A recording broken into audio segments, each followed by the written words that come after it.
Peace, world. What is going on? Welcome to another episode of Substantial Weekly. Of course, my name is Substantial.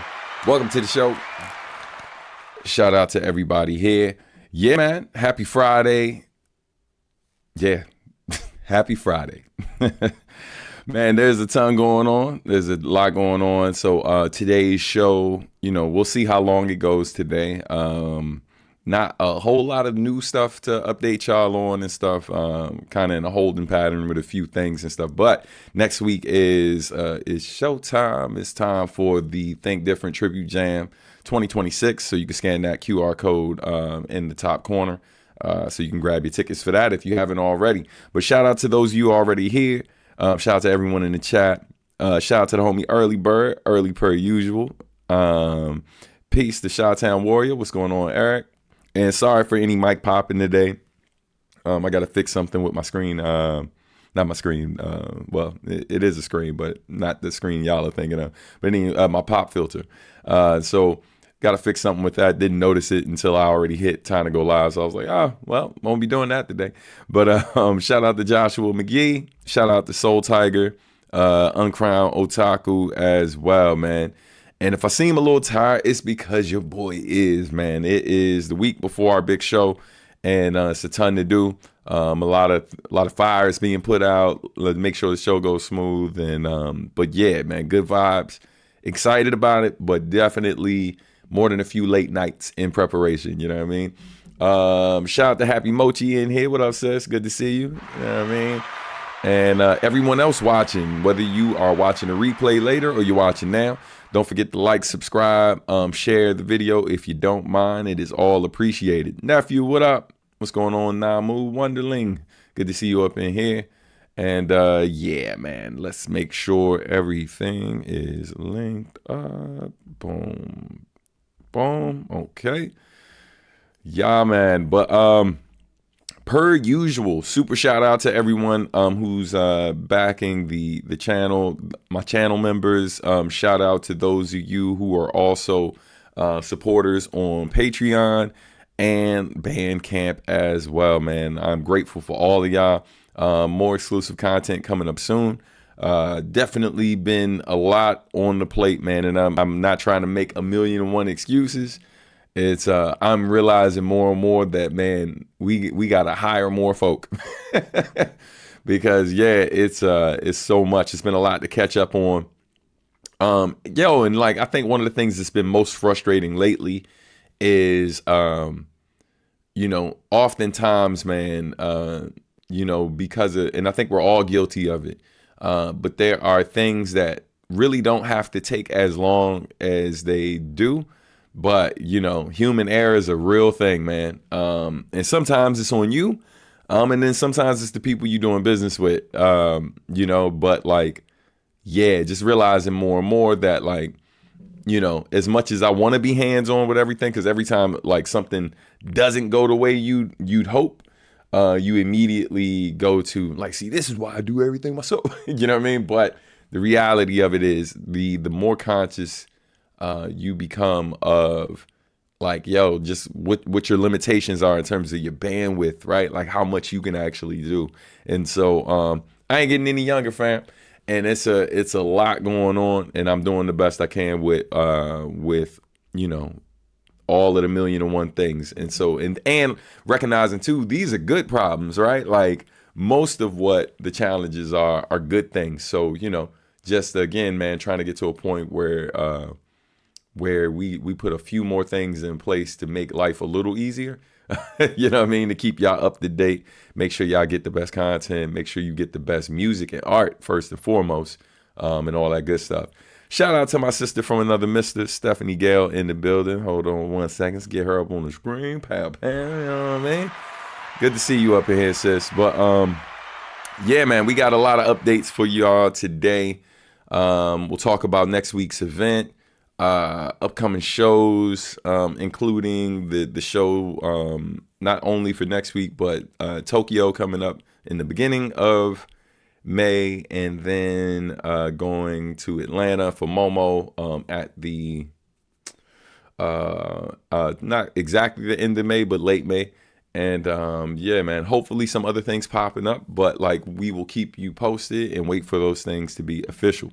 I did want to go ahead and say that, like, man, you know, if y'all want to start the Q&A sooner, we can go ahead and jump into that off top, because for the most part, a lot of the updates I got to give y'all are going to happen super fast. You know what I mean? Because it's stuff we've already been talking about. So I'm not going to spend a whole lot of time on that. I don't have anything new to play for y'all. But hold on, I'm trying to get this thing to work. But what we can do, since I am in the rehearsal phase of you know, for the show for next week. Hold on, let's make sure the right thing is about to close, because this joint is making me crazy. There we go. All right, Brad. But yeah, I'm in the rehearsal phase for next week. So I would say that rather than playing a new song for y'all, what I'm thinking of doing for our bonus this week is for our goal, I should say, before anyone throws anything in there. Our goal for this week, of course, is 5 super chats. And then what we'll do is basically I will spit something live for y'all. Get some live reps in, you know what I mean? So let's see. I'll perform a song or two live. All right. And we'll drop that now. Go Gadget. All right, cool. So yeah, man, that has been added. Let's get to these comments. Oh, I see that LL Cool J album in the back. I love seeing what you put in the background each time. Yeah, man. Copped that when I was in San Francisco. So if it wasn't for you, I probably wouldn't have copped it. You know what I mean? I had it on cassette back in the day. But we were killing time. I think the day I got in town, me and DJ Hobb were hanging out. And we stopped by this vinyl shop that we found. I think it was in Little Italy up there in San Fran, or whatever they call that side of town. But found this record store, and they didn't have a ton of hip hop. But when I saw that and I saw the condition it was in, I was like, oh, I will definitely take a few of those off your hands, or take at least one of those records off your hands, you know? Super shout out, man, to everyone in the chat. Shout out to Mick Collins. Cheerio, fellow peoples. Hope all is well. Good to see you, fam. Glad to be here. Hey, everyone. Hi, Substantial. Hey, man. Peace. Let's see. Atlantics. I hope I said that right. Still bummed I couldn't come to see your SF performance. Man, it is all good. It is all good, man. I'm grateful to those who could make it out. Definitely had a great time. All right, call you Vi. I got you, Vi. All right. Sis, I appreciate you. Thank you, staff. Clap it up. You know what I mean? Keeping me and mine off these polls. I appreciate it. One contribution at a time, because nobody need to see that. You know what I mean? And for those who want to find other ways to contribute outside of the super chat, if you prefer Cash App, Venmo, or PayPal, that is fine as well. If Zelle works for you, I can start throwing that link in there too. But in the meantime, in between time, just a reminder that it is never mandatory, but it's always appreciated, man. I definitely appreciate the support. But yeah, I'll leave that ticker up, and then let's jump into things. So let's get into... Yes. So Bop Alloy. So a couple updates for Bop Alloy. So number one, it's already up on Bandcamp. Number two, those of you who contributed to the campaign, you should already have your digital download cards. Number three, where we are with the vinyl. So there have been a couple of delays with the vinyl. One, it was because we wanted to make sure that we got everyone's name listed correctly for the album art. So that slightly delayed things. But then on top of that, we were supposed to get some of it while we were in Spain, but it wasn't ready in time. And so literally we didn't have any for any of the shows or to take back with us so we could start this process. So right now the vinyl's currently behind schedule. I don't want to say exactly how far behind schedule, simply because I don't know exactly when it will arrive. What I'll do is I'll talk to Marcus D, who's been working directly with the vinyl company, to try to get some more solid updates for y'all by next week. so I can finally update the Kickstarter just to kind of let y'all know where we are. As I mentioned last week, stickers have already arrived. The hats and enamel pins have already started being manufactured. USBs are up next. I think I mentioned that before. We're still waiting to hear back from the CD company, the CD manufacturer we were planning to use. So it's kind of weird that we haven't heard from them yet. So we are thinking about pivoting to a different company because we were trying to use this company because of certain features that they have, and we were trying to do some nice things with the CD.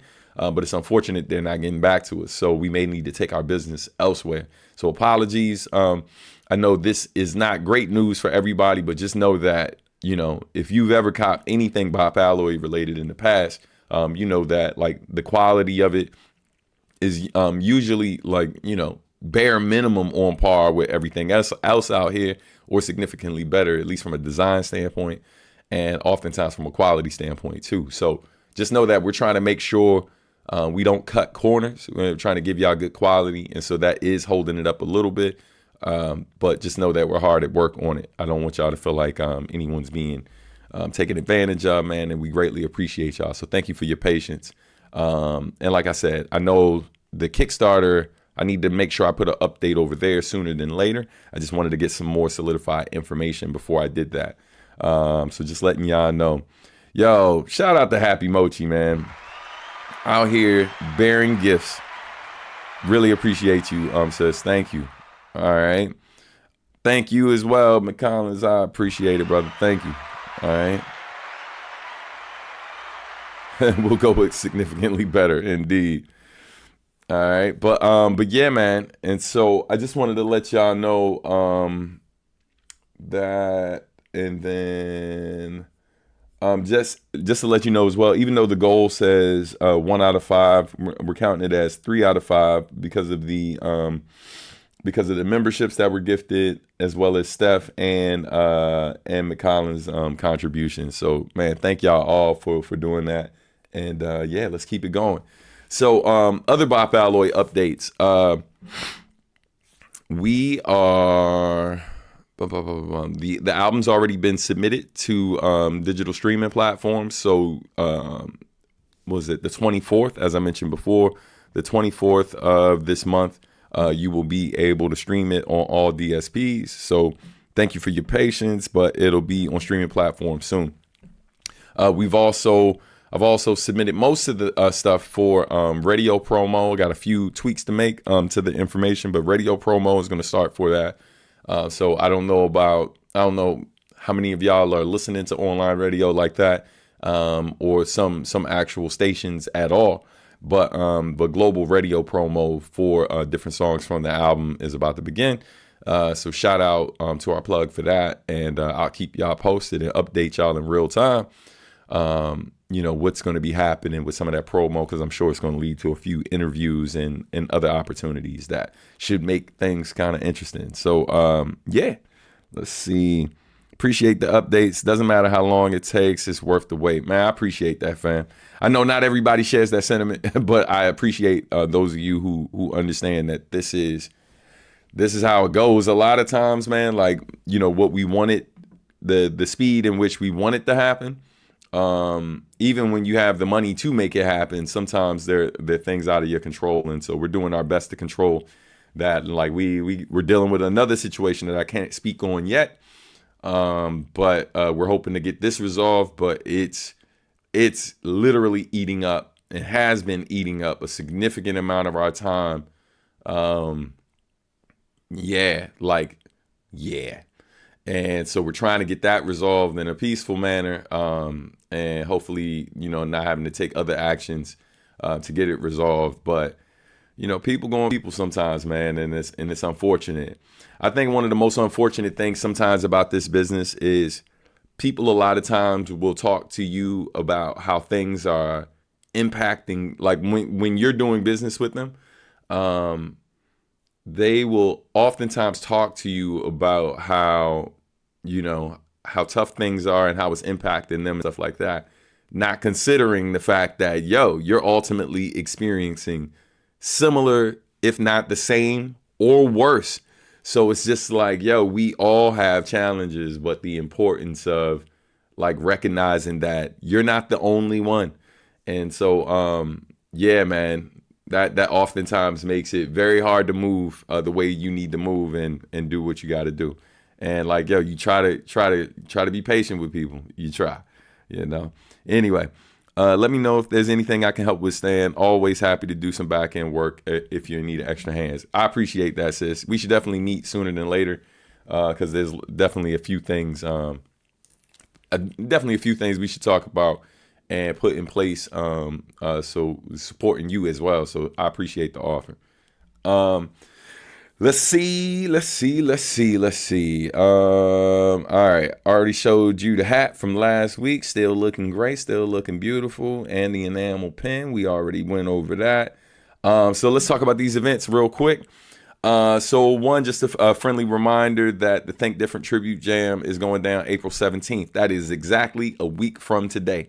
VIP passes are almost sold out. VIP passes will include the following: free sticker, well, it's not free because you're paying for VIP, but sticker, poster, early entry into the venue. So that way, if you want to do like meet and greet, get your photos in early, do your merch shopping early, any of those things. So that way, when the event's over, you don't have to wait in the line or in a longer line to do all of those things. You can get it done from the very beginning, as well as picking that up. And one of the things that I've been offering too, whenever it's a substantial art and music event, is a discount code for people who are VIP. In other words, any merchandise that is available for purchase, you can get a certain % off. So I'll announce exactly how much that is when probably next week. But yeah, just to let you know that's included with you having VIP entry. All right.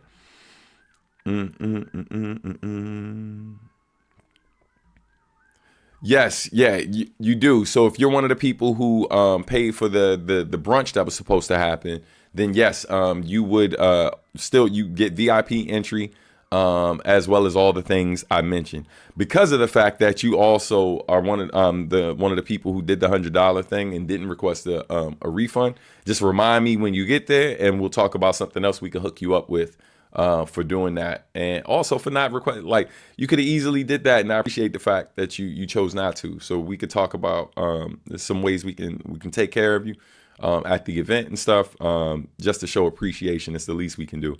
I don't want to announce it here because like other people will be like, oh man, I wish I known that, because then I wouldn't have, and it's too late. But yeah, man, we'll definitely discuss it. And I appreciate you. But definitely when you arrive early, just let us know your name and stuff like that. We'll confirm that you were the one who the only person who didn't refund the $100 gift thing, and then we will talk about it from there and make sure we take care of you. All right. Thank you. Navy Montel, hey, my brother from another mother, what's going on? Greetings to one of the most incredible and timeless brothers in this plane of existence. Hey, bro, hey, man, I love you, bro. Back at you, man. Hey, do me a favor, yo. If y'all love blurred content online, you love people in the blurred space who are creating great content, but are genuinely good people and very intelligent, this is a great brother to follow right here. Shout out to my brother Navy Montel. Man, yeah, you can always catch him at one of these conventions happening in the DMV and sometimes outside of the DMV. Matter of fact, hey, Montel, are you going to be at MomoCon? Let me know, because I feel like I haven't seen you at a convention in a minute, and it's mostly because I ain't been, because I missed BlurredCon because I had a funeral to go to. And so, yeah, man, but let me know if you're going to be at Momo. Me and Happy Mochi will definitely be there. So let us know if you're going to be down there too, bro. What up, Detroit? What's going on, fam? Good to see you up in here. Love me some blurred content. You should definitely follow Navy Montel, who's a new channel member, thanks to your contribution. You know what I mean? So thank you, sis. Yes. All right. So I will see you there, sir. You know what I mean? Let's see, other updates. So yes, couple of things about the show. One of the things that I think a lot of people don't realize is going to happen at the show is that we are actually going to we're going to be showing the some clips from the upcoming documentary for the Think Different, pardon me, not the Think Different, but for the To This Union, A Son Was Born official documentary. So there will be some clips that we can show you, some behind the scenes stuff that, those of you who will be in attendance will be able to see. We were planning to do a screener at the VIP brunch originally, but instead we're just going to kind of show it to everybody at the thing because, unfortunately, part of the reason why we weren't able to do the brunch is because of the fact that the following day I have to go to North Carolina. As I've told y'all a few times, man, we've lost a lot of family this year. And, one of the family members we lost passed right before the big blizzard hit. And so, unfortunately, I wasn't able to leave town to go pay my respects. So the family is going to be honoring my cousin, Vanessa, the day after the event. So I have to, go down there, pay my respects and all of that. So, unfortunately, there's no brunch the day after the event. So part of what we were going to do a full-on panel and as well as show y'all some clips from the documentary. But we're still going to show you clips from the documentary. It just won't be a panel and obviously no brunch and all of that. But yeah, man, just letting y'all know, keeping y'all in the loop and all that good stuff. Just looked at your channel. Love your beard. Thank you so much. I appreciate it. All right. Really sorry for your loss, man. Family always comes first. Definitely. What else? So yeah, live band gonna be rocking. I confirmed that the B-Boys are still gonna be there. So down there it just says B-Boy DQ, but it's actually B-Boy DQ and B-Boy Sykes will be in the building. Orion Song is coming out from the West Coast, gonna be performing a few songs. Malcolm Jackson is gonna be doing some live. He's gonna be playing live, playing a little something with the band, but also doing an individual set, which is gonna be dope. So it's a night of not just hip hop, man. It's a night of hip hop, jazz, some R&B as well. And we got Shiny She doing live art. Javier Starks is going to be doing a short set as well.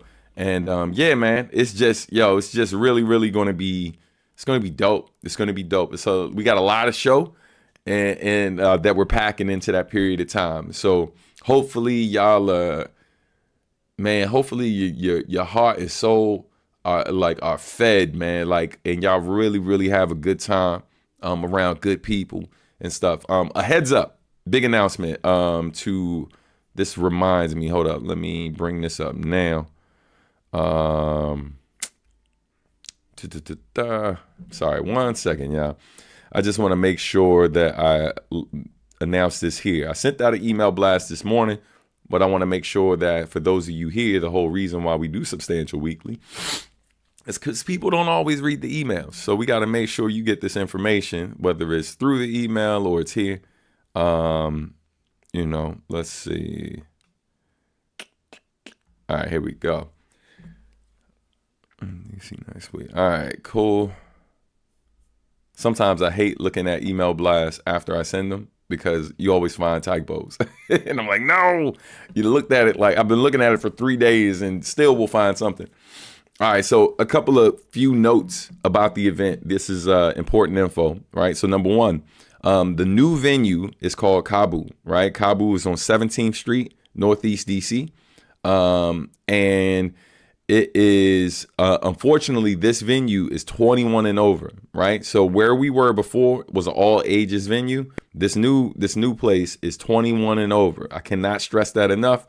If you purchase tickets for you and someone else who's underage, unfortunately, they will not be able to get in. The venue stressed this to me, was just like, hey, we know that it was going to be all ages before, but we're not that type of venue, and they could be shut down for having minors there. So y'all know me, man. I show up at a lot of my shows with my family, with my kids and stuff like that. So it's super disappointing that my own kids won't be able to be in attendance for it because they were definitely there last year. But this new venue, it's in DC, which is great for a lot of folks. Makes it more metro accessible for some people and just easier to get to. But it is 21 and over only. All right. So if you did purchase tickets for you and a minor, or you and someone who's over the age of 18, but unfortunately not 21, and need a refund, it is set up where you can process that refund now. So feel free to do that. I completely understand, and I apologize for the inconvenience. The other thing, with the other venue came with free parking, right? This venue, there is a parking garage and a parking lot right next to the venue. Depending on the time of day you arrive, there may be some free parking available in the area, but it is DC. So the likelihood that for a certain period of time, you're probably going to have to pay. Or if you're a person that prefers your car in the garage, you're going to have to pay. So just letting y'all know that in advance. But again, it is nearby a lot. There's a lot right next to the venue. And then there's a lot next to the venue, a parking garage, and street parking all near the venue. So just giving y'all heads up on that as well. Last thing, if you're somebody who really, really wanted to go but can't, completely understand. But if you want to still support in some way, shape, or form, there is that you do have the ability to make a donation on there. That donation set to $50. If you're a person that's interested in making a smaller donation, I can set that up. But the reason why I set at $50 is because basically we're doing a shout out thing for the documentary for all the fans that have contributed to help me make it. Not something you got to do. I'm just putting it out there. My church folks say all the time, you have not because you ask not. So just putting it out there that if you want to contribute that way, that's absolutely something you can do. But it is not mandatory. It's just always appreciated. All right. So just wanted to give y'all that info, man. Hey, and thanks again for the love and support, man, for my family's loss. I appreciate that. Hold up. It says camera froze. I'm sorry. Let me know if the camera is good now or if it's still frozen. I hope it is fine. Let's see. I am so bummed. I'm going to miss this performance. Yeah, man. Nah, it's going to be dope. I wish everybody could be there. Do know that if you're a channel member, once we get the recording of it, shout out to my man, Roland Mayo. He recorded it last year. He's planning to record it this year. So hopefully, awesome. Okay, glad it's working again. Thank y'all. So hopefully we're able to successfully get everything recorded this year, both sound wise and video wise. And like if it is, for those of you who are channel members, it will be available to watch if you are a channel member. If you are not a channel member, like last time, I'm likely gonna do like a paid thing where you could watch it, watch you can watch a rebroadcast of it for a certain amount. I know that last year there was, I don't want to make it seem like it was a bunch of complaints because it was really only one, maybe two, where people were complaining that I was making the show available for free. I mean, wasn't making the show available for free. One, I don't always feel like that's super respectful to the people who paid to the event, paid to go to the event. You know what I mean? Especially people who paid to travel to go to the event. Now, I know that not everybody's in that situation financially, but I also got to remind people that these events cost a lot of money to put on, right? I'm not poor, but I'm also not wealthy. So, whenever you see me put out an album, you just know that when I put out an album, like based on the cost of my last few records, on average, I spend between like $25,000 to $40,000 every album I put out. Every album I put out. That's how much gets spent almost every time I put out an album. When I do a live event that is not booked by someone else, this is why like certain situations get frustrating when you deal with like promoters, because they're speaking to you like you don't know. Like I know, because I've done events and promoted them. And like, like last year's event that we threw cost me around like $7,000. You see what I'm saying? So, and this year's event is going to cost me about the same, not including the money that I lost, like promoting it promoting it to be at a different venue, because it's no longer at that venue. So the reason why the rebroadcast won't just be free is because, one, not only do I pay all the talent that's there, but even the support folks, right? Like the, for example, the person who's filming it, he often does it at a discounted rate for me for the actual event. And then when I do the rebroadcast, the little bit of money that I get from that, like the last time I did the rebroadcast, because of how few people actually bought tickets to see it. And that's fine. Like I didn't expect it to be that's what the live event was for. But because of the sheer number of people who watched it, literally 100% of that money went to the person who spent months, not a weekend, not an evening, but months editing like over an hour worth of footage. You know what I mean? So, and not just editing the video, but editing the audio as well, right? So like, yeah, man, you know, I'm not this idea of the starving artist or artists being broke and underpaid and underappreciated. I am not participating in that shit by any means. You know what I'm saying? Anybody who working with me, I'm taking care of my people. You know what I mean? Even if that means that I don't care if I'm the main draw or not, right? Like even though a good amount of people who are coming there, mostly coming to see me or there to support me, I'm still breaking off everybody damn near evenly, you know what I mean, across the board. So like, you know, so it's important that like I set that example and stuff of what the business could be, at least amongst my peers, my cipher and all of that, you know what I mean? And, you know, shout out to those of you here who know how I get down already. You know, I appreciate it. Yeah, see, Montel saying it right there. That's not fair to the people who paid to support. That subverts what they're trying to contribute to. Exactly. Some folks in the Discord were asking if there's any way to support the Kickstarter efforts after the campaign ended.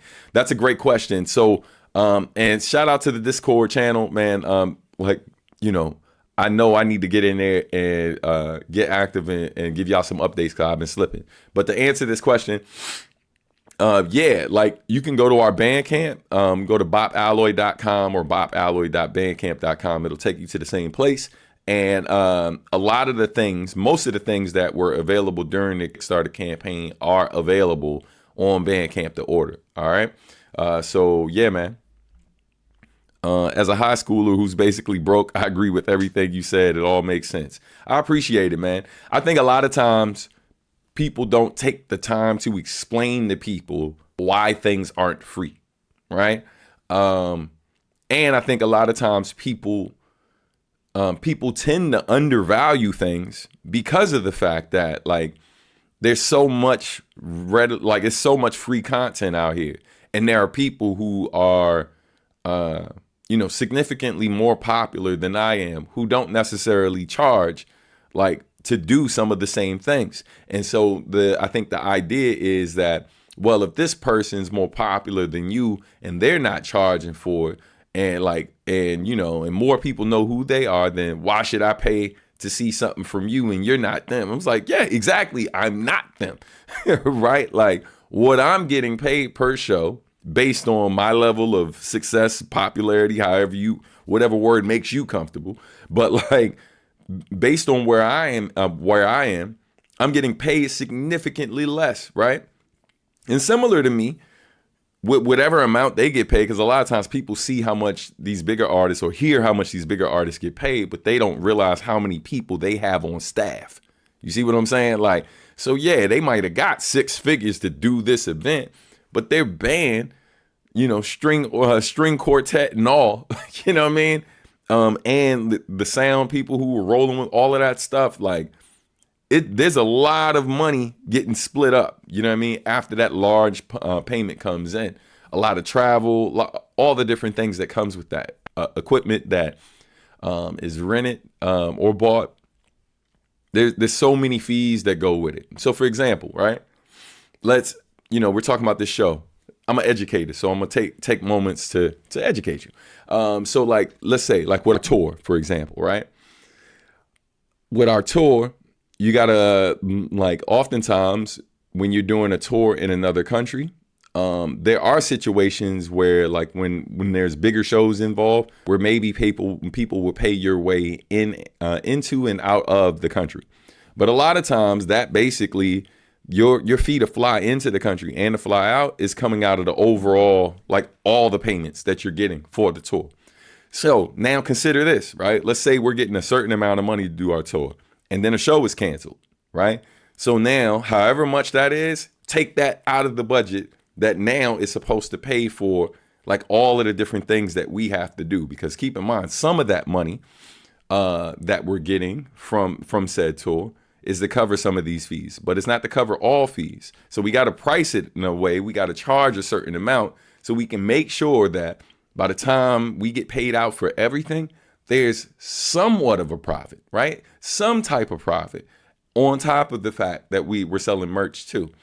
And on top of all of that, when all of that's said and done, when the dust settles on all of that and we've been paid out, we still got to put a certain amount of money aside too, because we got to pay taxes on that, when we get back, or like, when tax time comes the following year. So there's a lot of things to consider, man, like not just the travel in and out of the country, but the travel within those countries, the travel from country to country when you're doing a tour of a continent, even if it's a short tour. So your cost can be thousands of dollars, and your pay, like if you're doing a small tour, like you're lucky if your total pay is 10K, right? 10,000 euros or $10,000, which oftentimes, like depending on your level, is not. So imagine if your costs are really high, right? And keep in mind, there's also a war going on, right? Which impacts gas, right? And oil, I mean. So those, like the prices of tickets are different. All of these things, man, there's so many variables. And the average person, you have to budget like your day-to-day life, and you know how challenging that is. Now throw in the fact that if you weren't working for a company, but you were running that company, now you got to do all the budgeting for that business, for your personal life, and also like budget with other people's lives in mind too, and how they're going to be impacted. It's a lot. Understatement of the day, it's a lot. You know what I mean? So I'm just trying to give y'all a fuller picture of what happens and why you don't see all the artists in this business move the same. Because quite frankly, some can't. You know what I mean? And then there are others who can, but choose not to. I'm a dude that's kind of in the middle. Like there's a lot more I could do, but I understand how much sacrifice is required to do that. And there are moments where I just rather be home. You know what I mean? I just rather be home with my wife and my kids. You know what I mean? But this is the work. This is the life I chose. So you make exceptions. You know what I mean? That's tight. Respect. Complaining that you have to pay to watch a replay for an actual show that costs so much to produce like this is crazy, honestly. Especially when you also got to consider too that, my level of popularity maybe isn't enough in some instances to get a lot of like ad support, right? And to be frank, I get hit up by a lot of different companies trying to get me to do content creation for them, and sometimes offering to pay me so they can run ads on my stuff. And a lot of the shit is suspect. Like when I look at it, I'm like, yeah, nah, I don't want to be associated with that. So like, fam, I'm passing up on that type of stuff 2 to 3 times a day. That is not an exaggeration, right? Like I get these emails daily and I'm passing up on like probably 90 to 95% of them. It's like, that's why you don't really see me doing I'm probably closer to 100% of them. So that's why you don't really see me do a lot of that type of content at this point in time in my career. It's not that I couldn't.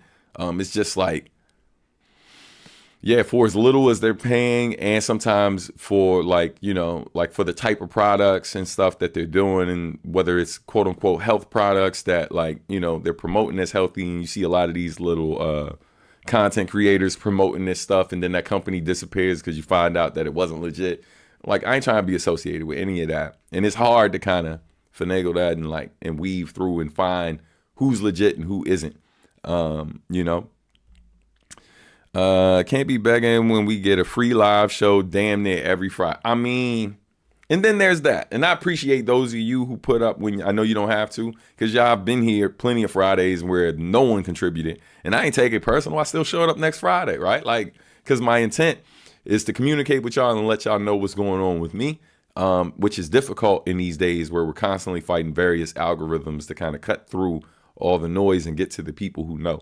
So me maintaining a certain schedule for years to make sure that y'all know when y'all can get direct updates from me is very important. So regardless of if you contribute, and most people probably wouldn't say this, You know what I mean? Because it could potentially affect your bottom line. But regardless of if y'all contributed or not, the purpose wasn't to do this every week to get money. The purpose was to reach people directly, be able to answer questions directly, as opposed to like someone doing some long ass post in on a board or somewhere where I don't have access to or don't bother hanging there. I'm giving you misinformation about me, or y'all not getting any information at all. So that is what the real goal has always been. And so, man, so shout out to those of you who contribute, even though you don't have to. Amen to that, Joshua. Yeah, man. Let's see. Are we having a net versus gross ROI conversation? Hey, man, listen, not everybody here know. You know what I mean? Not everybody here know. Happy Friday. Happy Friday. Hey, shout out to Blazing Black 109. Wishing everyone all the best vibes, man. Same to you. Financial and managerial. I can co-sign how you support those who contribute to your work. Sketchpads is a prime example. Yo, listen. Hey, man, look, I appreciate you saying it because I was about to say it. Be like, yo, look, I got people here who can co-sign it. Like Early. Shout out to Early Bird who's here every week. Whenever you come to a local event, maybe from like New York to like Virginia, you might see Early Bird working the booth. Early Bird isn't working my merchandise for free. Early Bird gets a percentage of every sale that comes through there. Whether it's his project that he's selling or he's selling my stuff, he gets paid at the end of it. And I ain't talking about net 30 days either. You know what I mean? I just had this conversation with my wife because I understand what it feels like to be an artist on the other side waiting to get a check. Like, yo, that event ends at like, I get home from these events midnight to like 3 o'clock, 4 o'clock in the morning. By noon, usually, if you've worked with me and I had enough money, whether the event itself, whether the promoter themselves have paid me or not, if I got enough in my account to pay everybody involved, right? Like it's done by like the following day. You see what I'm saying? Because a lot of times I'm thinking ahead of time, like, yo, let me do this in a way where I got enough in the bank before the event to make sure that within 24 to 48 hours, everyone from the event is paid.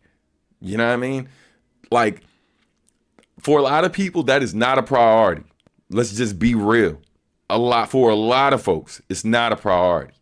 And I know what that feels like. I remember what it felt like not making any money from this. And then when I finally started, like, quote unquote, making money from it, like the first time someone was like, oh yeah, it's usually going to take around this long to do it. And it always was interesting to me because I understand why businesses do it. And they'll tell you, like, they'll give you a lot of different reasons. But here's the one reason. This is something we talk about in the music business classes I teach. I know this ain't what y'all came in. Let me take this flyer off the screen for a sec. Let me lean in. Let me tell you something. You want to know why they really do it? You want to know why a lot of these places really hold the money longer than they need to? I'm not saying all of them, but a lot of these companies will hold your money net 30 days or net 90 days in some cases, sometimes 120 days. Because, and I'm strictly talking about situations where they receive money on your behalf and then they got to pay out, right? That money accrues interest. So the longer they can hold your money, right? The longer they can hold your money that was paid to them because people wanted to quote unquote see you, money gets paid to them and then they hold it, right? The longer they hold it, the more interest it can accrue depending on what type of business they got. Like if they're smart, they set up a money market account, right? Or they have that money playing somewhere else, one of their accounts that gets the best interest rate.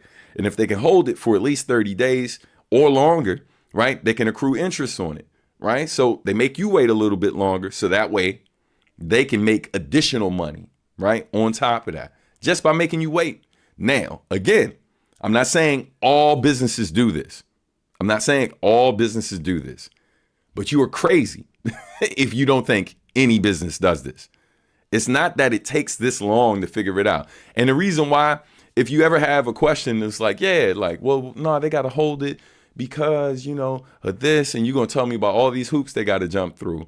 But then, God forbid something go wrong at that business, right? Like, you know, there's damage on the property, or there like an emergency happens. They ain't got to wait 30 days to figure out where the money's going to come from to take care of the incident or whatever they need money for in real time. If they need money immediately, they have the money. They have money that they can spend. They're just choosing not to give you the money when they want to get. I'll never forget the first time I did business with somebody who was saying the net 30 days thing, and it didn't take 30 days to get the money. And they, or like I showed up the day of and the contract said net 30 days, but they had my check ready for me in advance. And they told me several times, it's like, oh, well, we've done this enough times to know that, you know, if I get this stuff in a bit earlier or whatever, I can typically get it by the day of the show. Now, there are some businesses that put things in place to keep that process for after the event, right? But even in that instance where they could have the check or have the stuff ready the day of, they still don't have to give it to you until you've done the work, right? Like, and so they could do it if they wanted to. A lot of these businesses could do it if they want to. They choose not to. A lot of them, not saying all, but some of them choose not to. And I think we really got to take time to think about, why are they choosing to do that to people? Enough people don't answer that question. And so when you start running a business of your own and you start talking to different people in these spaces and you, oh, that's why you do it. Oh. Sometimes it's because of red tape. Other times it's because money, because they want more money. How can I take this money and turn it into more money? Make you wait. Collect interest, so on and so forth. So, you know, just something to think about, man. I ain't saying I know everything, but I do know that to be a fact. You know what I mean? So, all right, let's see. You caught me off guard the first time you did. Oh, yeah. So, like, yeah, man. So I was going to say, so like the thing with Navy Montel, he's also a cosplayer. And so when we do our Sketchpads events, you know, sometimes we'll get sponsors. Every now and then we get paid to do it. Most of the time we don't get paid to do it. It's usually a sponsorship opportunity that allows us to do it. And that sponsorship usually is just covering our materials. But because we're usually at a con where we're selling a lot of our merchandise and all of that type of stuff, throughout that weekend, we make a bit of money. So when people come and they like anytime we've done it and we've had like a featured cosplayer, a lot of times we get volunteer cosplayers. But even in those cases, if it's at a thing where like where again, like where we got sponsors who've given us more than just materials and stuff like that, we try to make sure that our featured cosplayers, like the ones who didn't volunteer, get paid, right? So the people who are modeling for y'all, not the ones who kind of stood up from the crowd and volunteered to do it, but the ones who were like, who've done this with us on a regular basis or allowed us to use their name to promote that they were going to be there ahead of time, they get paid for the time that they spend doing it. And then on top of that, like if we have a featured, like, you know, and I'm not talking about like our big one, like Sketchpads, super Sketchpads that we do at Otakon. It's a little tricky there because of the fact that like the sheer amount of people that we have doing it, and we're not, and majority of that money that we get is used to basically pay for materials that we give out for free. So the event doesn't cost anyone anything extra, and so we use that money to pretty much like just pay for like pencils, papers, notebooks, other materials like that we ultimately just give away to the public, you know what I mean? And then whatever we don't give away, we hold that for the next event so we can give it away, you know what I mean? So we don't charge them for the materials or the experience most times. So, yo, we try to take care of our people. Man, it's important, man. Like, if we don't take care of family, who will? So, you know, you take care of the people who are choosing to stand side by side with you in the trenches and donate their time and energy, man. It's important that we look out for one another. Big facts on that, Stan. Pay your people before anything, in my opinion. Agreed. The business meta is so scummy. It's so scummy, in my opinion. Yeah, it's super crazy. Sorry, corporate meta. Yeah. Blazing Black. That is true whether or not you were talking about the company meta or not. Laugh my ass off. All right. Yeah, the bigger the company becomes, the more it needs to leech. So the more ways seek multiple paths of revenue. Love my independent artists and peeps, man. Appreciate you, fam. These corporations know what they're doing, but chose to make the consumer feel stupid. Indeed. In my opinion, Goose business doesn't always equal good business doesn't always equal profit. Sustainability is what I look for. Surplus and funds should be bonuses for everyone. Indeed. Even making people wait is a mind game to leverage smaller payout amount but sooner payment. Nasty work. Super real. I'm loving this convo, but break it up. Take care, y'all. All right, man. Take care, fam. Peace. Oh, break is up. Got it. My bad. Yeah, take care, man. Have a great day. About to bounce too early, man. I will see you next week. See you. Have a great weekend, bro. Hey, man, me and Early got to go see that movie, Project Hail Mary. Excellent movie. Definitely, I highly recommend it. All right. Good morning, Mech Boy. What up? I'm a Maryland boy myself. Got a show around soon? Yes, I do. Let me put this back up on the screen. Next week in DC, I got a show at Kabu. That's 17 K Street, Northeast DC. You can grab your tickets now using this good old QR code on the screen, or you can go to thinkdifferentributejam.com. thinkdifferentributejam.com, and you can grab your tickets now. All right. We are almost sold out of VIP tickets, but we still have a decent amount of tickets left for general entry. But yeah, man, definitely would love to see you there, fam. Definitely come out, man. It's going to be a great show. Shout out to all my DMV folks. Evening left. Well, don't check the time. No worries, you good. Yo, what up, Rockman? Clap it up for my brother Rockman. Good to see you up in here, man. Mans had a concert coming up. Yep. Yes, sir. I read Project Hail Mary book. Excited to watch the movie. Definitely check it out. Let me know what you think, man. I enjoyed it. Me and Early definitely thought it was pretty good. Oh shit, scared of going to DC, but I do it for you. Yes, we do it for all of y'all. Yo, hey man, I hear you. I'll say this. One of the things I can say confidently is that the thing I'm most proud about in terms of the type of events that we do is that our event don't necessarily attract the folks that maybe you're worried about. You know what I mean? And it's not to say I don't know those folks, you know what I mean? Because I do know those folks too. But what I'm saying is the overall energy at the events that we do, it's a great sense of community, kind of like what it is here. And I'm sure there are people who've been to shows in the past who can kind of co-sign that. And so, yeah, man, I would say definitely give it a chance. And if you're at the event and feel a little nervous about like leaving afterwards and stuff, and going back to your car because like, the vibe you got as you were walking to the place had you worried. If that's the case, it's also the type of event, and we're the type of people where if you told us that straight up, like we find some folks to make sure that you felt comfortable getting back to where you need to be. So ain't trying to twist your arm to make you come if you don't feel make you come out to the event if you don't want to if you are concerned, even though it seemed like you still down, but just letting you know the type of people we are and the type of events we throw. You know what I mean? Like, so yeah, man, definitely if you can make it out, come through. Hey, Navy Montel, my brother Montel, man, I love you, bro. Hey, man, it's real good to see you here. Definitely looking forward to catching up with you at Momo, man. Take care of yourself, bro. All right. But yeah, man, if I am around and I'm not driving at the time, man, I'll try to catch you live later too, bro. All right. I peeped the quote. I peeped the quote, man. Look, might have to play one of those joints for old time's sake. It's been a minute. That's what these lives are for. Visibility. That was dope. Hope you make it to the show, fam. Yeah, absolutely. DC isn't so bad. You'll be fine. Yeah, you know what I mean? Like, I definitely feel like, every area has its place to worry about and stuff, but the area around this venue, because of the type of businesses around there, is mostly cool.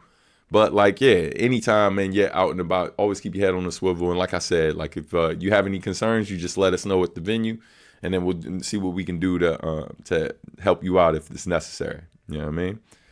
Good to hear, man. I've actually been a fan since like 2015. Thanks for the community, Phil. I'm just scared of oh yeah, super real, and what's going on in DC.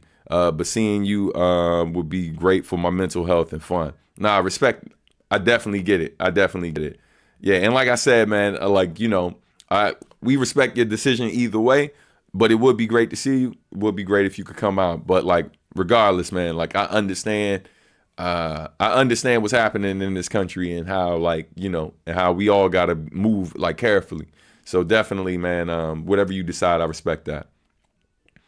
I had a stalker at one of our shows once in New York. Stan and YU made sure I was protected.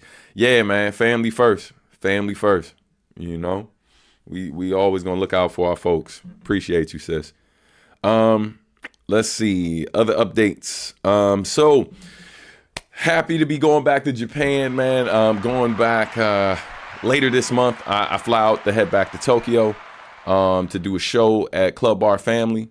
I have been attending Club Family and going to events there since 2000. Right, I've been going to this place, whether it was for events or if it was just a drink. This is back in my drinking days where like we've closed that place down so many times, man. Like, hanging out. But and you've literally you've heard me make a song about the place too, as well, man. But yeah, hold on. It says I'm trying to get like you and have all these trips to Japan. Oh man, working hard, counting blessings. But yeah, so me and Marcus D are doing a show out there. That's happening May 2nd. Hopefully more info will be available, but right now, it's gonna be us, DJ Shinsky, DJ Sarasa. Shout out to the homie DJ Sarasa, formerly known as Silver Boombox, DJ Nanio, I think is how you say the name, and then DJ Masaru. All right, so definitely come out, man, if you're going to be there. And if you're watching the replay later and already planning to attend, looking forward to seeing you there. Oh, whew. Let me go ahead and take the flyer off the screen. So I knew this question was going to pop up. And as I told you, it's live Q&A. So, whatever questions y'all have, I'll definitely address. So any thoughts on the passing of Bambaataa and his musical legacy? I think that, when we talk about Bambaataa, it is difficult. It is not impossible, but it is difficult to talk about Bambaataa's legacy without talking about the good and the bad. I think that, as hip hop artists and stuff, I'm not someone who knew him personally. So I don't have the same relationship that some people have and stuff. And I've read something earlier that DJ RBI wrote up, and it was a great way to kind of sum it up. You know what I mean? And so Bambaataa obviously has made like amazing hip hop music. He's in terms of what the Zulu Nation was in hip hop and pushing knowledge itself in hip hop. That's a huge contribution that Bambaataa has made in terms of being like a pioneer. However, the accusations, right, and the alleged, essay, the abuse that Bambaataa was accused of, even though they weren't convicted. And it's important to point out there are a lot of people who are accused of crimes that they actually committed, but are never convicted. So this isn't a new thing, right? So I'm not saying I know for certain that he did those things, but I'm saying that there are not, like, there isn't one. There are lots of allegations that he did those things and that he used his position in the culture to do those things, and those are serious allegations. And I think that whenever we consider talking about anyone's legacy, right, like the full picture is important, right? It's important to point out too, I think none of us, right, like none of us are perfect people.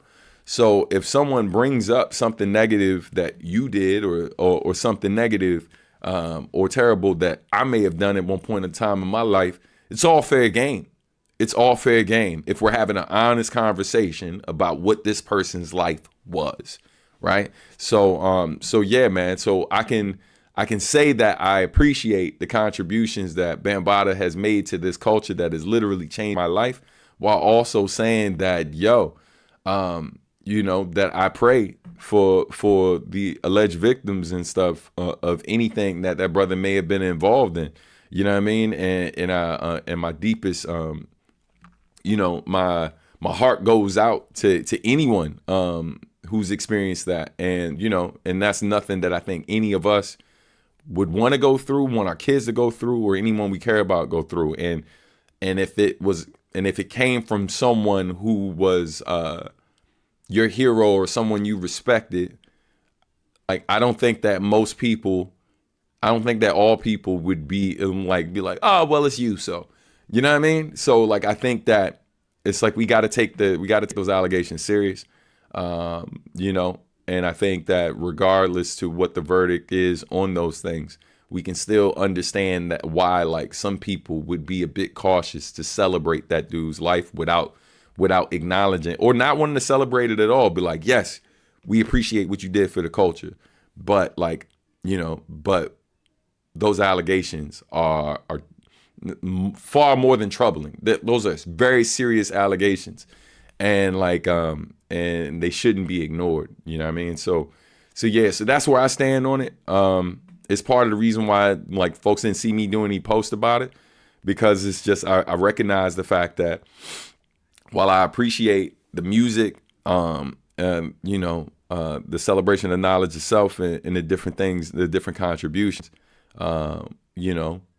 as someone who knows a lot of people who actually went through that, just the potential that you may have been a person like responsible for doing that to people, is not something like folks should turn a blind eye to. So that's where I am on it. You know what I mean? But I appreciate you, Aquarian Ninja, for bringing it up. All right, man. I gotta leave. Really glad to be here because I was on spring break, and usually these streams are during school for me. Man, that's all good, yo. It was great to have you here. Take care. Don't worry about the typos. I'm the typo king. As long as you ain't coming for my title, we good. All right. Let's get back to these updates. All right. And if you got more questions, send them through. All right. So next up, already mentioned it a few times, MomoCon 2026 is going down May 21st through the 24th. You can catch me performing there with Alan Z, Aztec, Mega Ran, Stolen Drums, and the homie Zed Tabani doing this event called From Adult Swim to Lo-Fi. So if you're a person who loved the vibes of either one of those, the Adult Swim joint from Cartoon Network and the music that was played there, or you're a person that loves like instrumental hip hop and stuff, this event's for you. It's going to be some great performances, some great music being played, and all that good stuff. So come through. I'll also be there all weekend selling merchandise. So yeah, man, you can catch me at the booth and chop it up with me. All right. Yes, it is a dope lineup, man. I'm looking forward to rocking with my bros. It's gonna be dope. All right. So it is officially Q&A time. Definitely if I just realized that was hold on. I'm just making sure I didn't forget anything. Cause I thought I put the new slides in, but that was technically the old slides. But we're all good. We're all good. So anyway, yeah. So it's Q&A time. And if y'all don't have a lot of questions, I'm actually get ready to head out. Cause like I said, got a lot to do. Fun fact too, this hoodie that I'm wearing, shout out to Words Beats and Life, who's doing Jazz and Blossoms this weekend. R&B singer Tweet is going to be performing, as well as Odyssey and Good Company going to be rocking. It's going to be an amazing show. But this hoodie here, this says 1973, the birth year of hip hop, is available at wblinc.org if you're digging the hoodie. How much you gotta pay to get you, Mega Ran, and Zed to do y'all parts from Real Folk Blues? Not much, because we got the instrumental, and I'm pretty sure we already are planning to do it. But you ain't hear that from me. You know what I mean? So you ain't gotta pay nothing. Just be there, and then we got you. You know what I mean? Let's see. But yeah. Oh, here we go. Question. Do you recommend any stores when in VA or DC? I want to gander when I travel. So yeah. I definitely give you a few recommendations. Hold on. Boom, bap, boom, boom, boom, boom, boom. Let's see.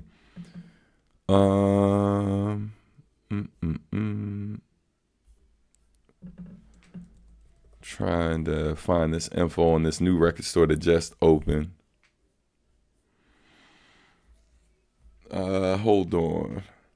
So there are a couple of record shops to check out. I'm trying to find the homies. Hold on, let me go to the text message. Because one of the homies just opened a record store, but it's technically in Maryland. Let me look it up real quick. Boom, boom, boom. And we go. Got it. Okay.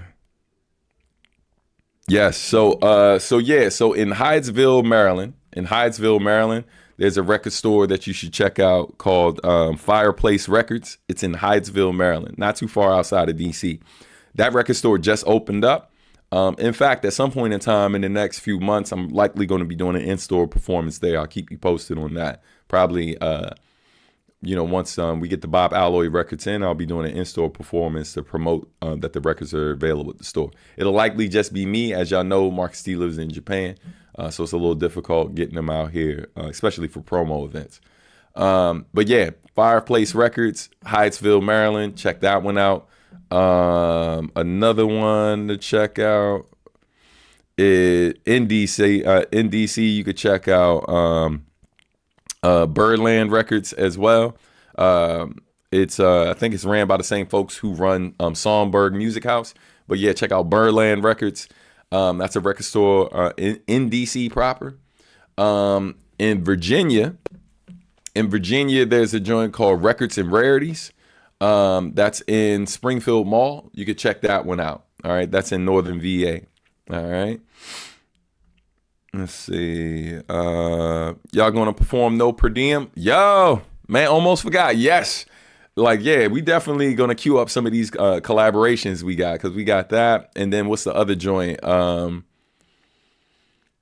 me and Rand got with what's the homie?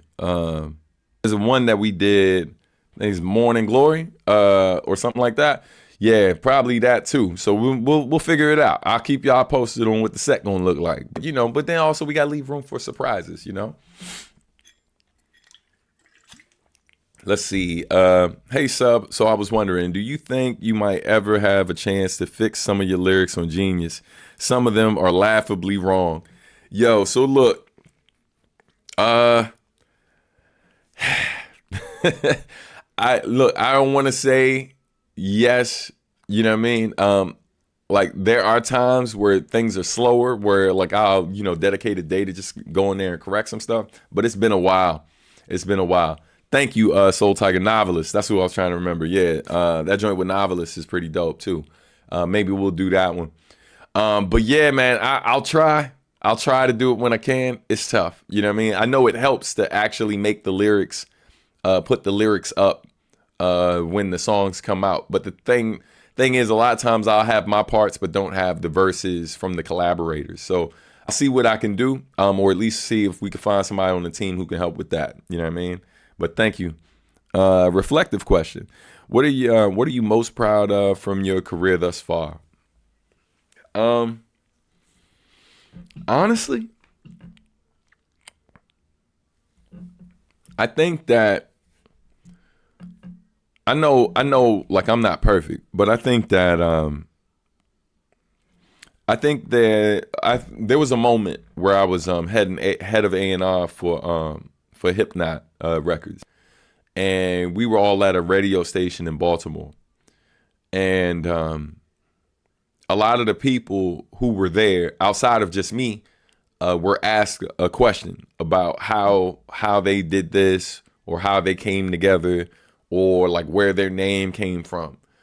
And in that moment, like, it was a little embarrassing because almost every person who was asked a question within 20 or 30 minutes, all, like, when they were asked the question, all looked over to me and was like, yo, well, that was because of Substantial. Substantial introduced me to blah, blah, blah, and this, that, and the third. And then they were like, well, yo, how'd you get down with the label and stuff? Well, yeah, man, Substantial have reached out and, and then we start talking biz and blah, blah, blah. And then he brought me in, right? And then they asked Godzilla, like, yo, the name Godzilla is crazy. Like, who gave y'all that name Godzilla? Or who came up with the name Godzilla, right? And it's important to recognize too, it's not just because of the monster Godzilla that the group is called Godzilla. They're called Godzilla because they're part of the nation of the gods and earths. They're 5%ers, right? And so the black men are referred to as gods in the nation of the gods and earth. And so I grew up with these dudes.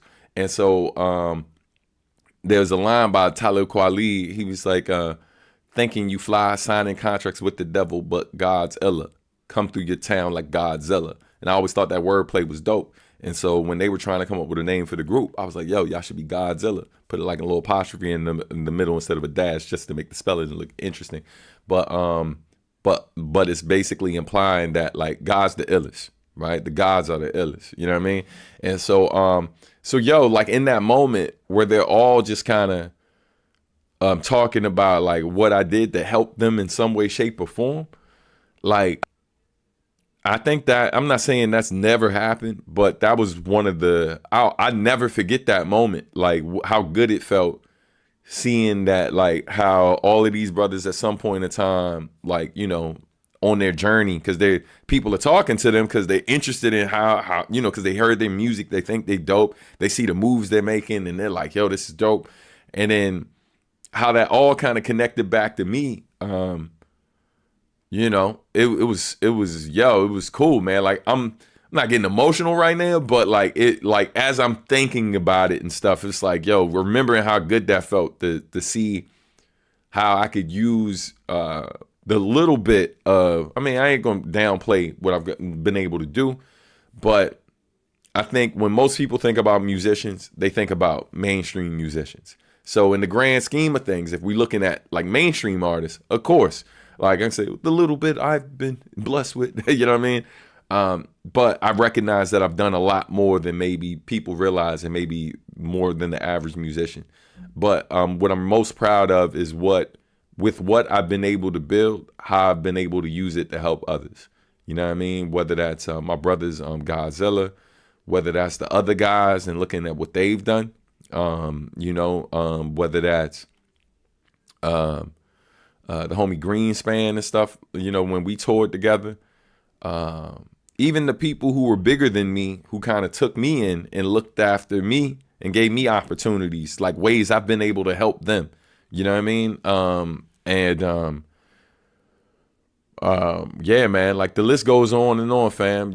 My brother Early, who was here, Steph, when I look at all the artists, because there was at some point in time in my career where it's like I realized, it's like, yo, sure, I think I'm at a point where I can probably afford or got the connections to reach out to bigger artists and do songs with bigger artists. But the truth is, most of my favorite artists, people don't know. I know them personally. Like the people I actually know personally, I like their music a lot better, you know what I mean, than a lot of the well-known artists out here. And it's because, like, when I listen to them, like the person I know a lot of times, that's what I'm hearing in their records. Like Millen and stuff as well. And T. Lucas, I don't know if I said it already, but T. Lucas, the list goes on and on, man. So I'm really proud of my people, man, and the folks I came up with. Marcus D, come on, bro. Like, Marcus was a kid, man. He was still in high school when he hit me up.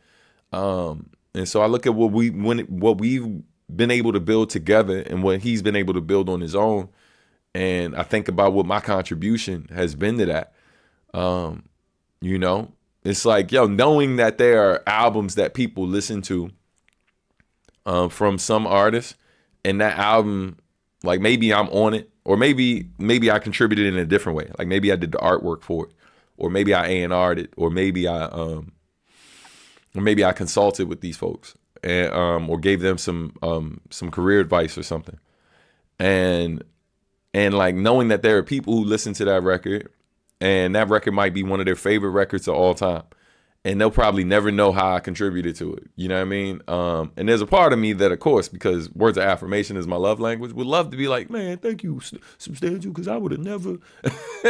It doesn't hurt to hear, right? But I know, like I know what I've done. I know how I've been able to help people in a real way. Yeah, man. Like there's that song, There's More, where I say, what's it? I don't want to butcher the joint, but I think it's a great time to quote it. Let's see. All right, coming up. Yeah, it's yep, here you go. So in the second verse, where I say, I did things no one could have predicted that requires a different kind of commitment. Been some places I ain't know existed, and every opportunity was kismet. Yo, I might have helped some people who ain't lived yet, and helped a few friends get some big checks. Helped some folks discover their talent and what the gifts meant, and every opportunity was kismet. Right? Like, that's what I'm most proud of. You know what I mean? The people I've been able to cheerlead and support, and and help provide, man. Like, brothers and sisters who, like, just based off of however I help them, were able to not just take care of themselves, but take care of other people. So I'm really proud of that, man. All right. Yeah, yep. Novelist had the bridge verse on Morning Glory. It says, oh yeah, also happy FU songs. I heard happy FU songs for the first time. You and the crew so funny. Enjoyable record nonetheless. Oh my God. I am both happy and embarrassed. Hands down, one of the most explicit records I've ever made. And I'm sure there are moments from that album that will come back to haunt me later in my career, if not sooner. But I'm glad I've spoken publicly multiple times about how, like, yeah, early on the grid did not make the best decisions creatively. But I think we made some great art, regardless to how crazy some of the things we said was. I think, I think a lot of what we did, like, based on our age, was done in jest, and us really just, I hate being one of those people who's like, oh, the times, you know what I mean? But yeah, it's like if you came up with as a battle rapper, I mean, I think if you go into that album expecting everything in there to be taken seriously when it's called Happy FU songs, then yeah, like there is no helping you. You know what I'm saying? But like, yeah, man, it is a hilarious record. Shout out to Squeegee. Jesus, man. Yeah, that record literally has a curse word count on the CD. Like on the CD version of it, inside of the joint, it has a curse word count. Yeah, it's ridiculous. You know what I mean? But shout out to my brothers, man. Shout out to Tone, shout out to Pac, shout out to Session. Totally understand, bro. I just found it funny more than anything. Word. That's fine. Hold on. Godzilla Stay On featuring Substantial. That's a good one. That both the original and the remix. It's cool to see all your connections. I found you through Nujabes, which I found through watching anime. Yeah, indeed, man. And it's just like, yo, and like even that, right? Like there's so many people that I think there's so many people who absolutely helped me. But like I'm a believer that, yo, make sure whatever space you go into, you add value, right? And so like, I acknowledge all the time, like the different folks who contributed to my career and what Nujabes has done for my career, what Mona Risic has done for my career, but oftentimes doesn't get the credit because people know Nujabes more. But I think people don't consider sometimes like how like relationships, like, how it works both ways. I'm not just there taking, right? Like I'm there like taking knowledge, taking information and opportunities and turning it into something else, while also giving knowledge, information, and opportunities as well. And like I joke all the time about like certain things, certain tracks that y'all hear from Nujabes, or certain things that he did later on, and how like how this thing is like connected to something else. So there's like something that Nujabes did later on or whatever. I forget what the joint's called. Let me see if I can find it. But anyway, like even like there's tracks where you hear like Nujabes doing a like percussion like solos and stuff, like playing like a small African drum and stuff like that. He wasn't doing that until he met me. You know what I'm saying? So like, when I was out there with him, I was playing African drum at the time and stuff. Like I had, bought a joint and was playing like both at my school. I'm not saying I was great, but I was like learning to play. And I was and my roommate at the time. Shout out to my boy Reggie, man. Super nice with the African drum, and so I would play with him all the time, picking up different things, getting better over time. Still not great, but I knew how to play. And so while I was out there, we're walking down the street, and I see a brother making African drums and selling them on the street in Tokyo. And so I bought one from him because I didn't have my drum that I had at home. And so after I bought it from him, one of the tracks that didn't make the album, there's a track where like it's like a poem or whatever that and then there's another track as well that were cut from it, where like you literally hear me playing that drum in the track. Fast forward years later, I think on what's the song, World in Rhapsody, on that joint you hear like a African drum solo on there. That's not me playing, that's Nujabes playing. But keep in mind, at that time, like that he did that, this is years after, like I'm in his studio doing that. So he did the same thing with Fat John. He didn't play flute before. He found out Fat John played flute. He learned how to play flute and became more interested. And so I think people forget, man, that like everyone we come in contact with, right? Think about how you can add value to their lives in some way, shape, or form. And there are things sometimes that you're not even thinking. I'm not thinking that because he sees me drumming in the studio that one day he's going to invest in his own African drums or congas and start playing in the studio. But that's ultimately what happens. And one can question whether or not that happened because of me or if he ran into somebody else later. But like that's still a part of the story, right? And so I think like these exchanges that we have with people, it's just that. It's an exchange of energy. And like, yo, you want to make sure that even when someone's giving you an opportunity, that you're providing some type of energy and opportunities and different things that they can leverage as well. Whether it's something that's talked about and discussed, or it's just like it just happens organically. It's a beautiful thing regardless, Let's see. The lore drop behind that name is actually dope. I love hearing the hidden backstories to things. Word. Shout out to Marcus D, man. Hearing pieces of your story definitely makes you worthy of a documentary. Very inspirational to me. Man, I can't wait for y'all to see this To This Union documentary. It's going to be dope. It's going to be really dope. More peeps need to peep. Indeed. I always thought of us as a guild. We all rely on each other and our areas of expertise and stand as the center of all. Man, sis, I love you. Stop playing with me. It made me cry this joint. I knew a pause was waiting for me. I'm pretty sure you heard me say what I said. In my mind, I paused myself because then I started doing the verbal gymnastics to try to clean it up.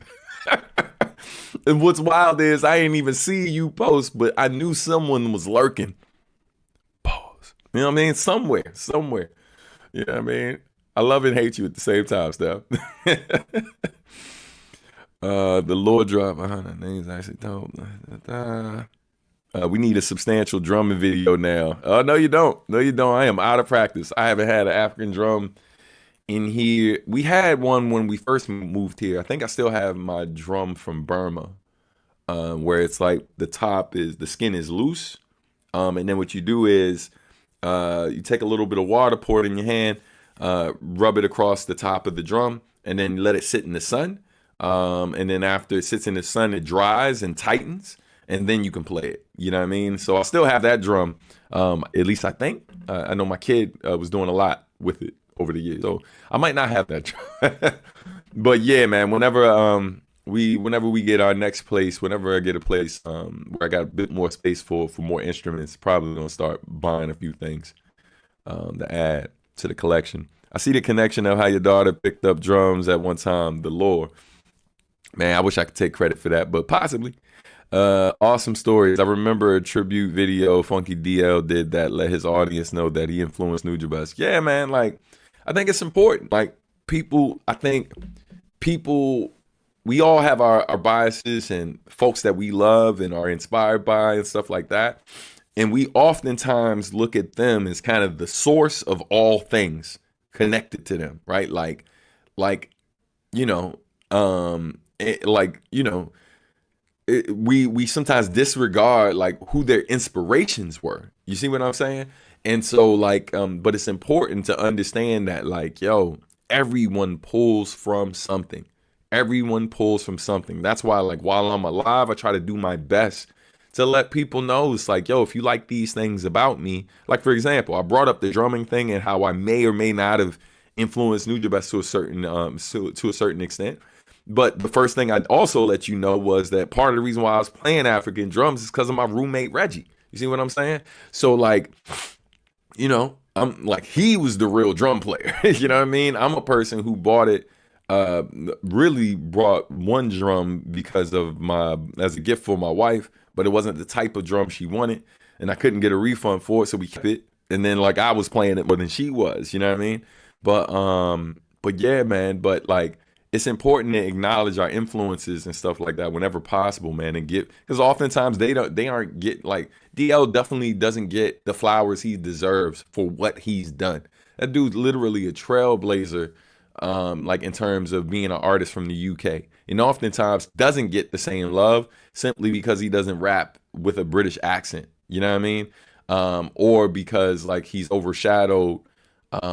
He's overshadowed by like an artist he worked with legacy. He's overshadowed by like Nujabes' legacy at times, without people acknowledging the fact that Nujabes sought out to work with him.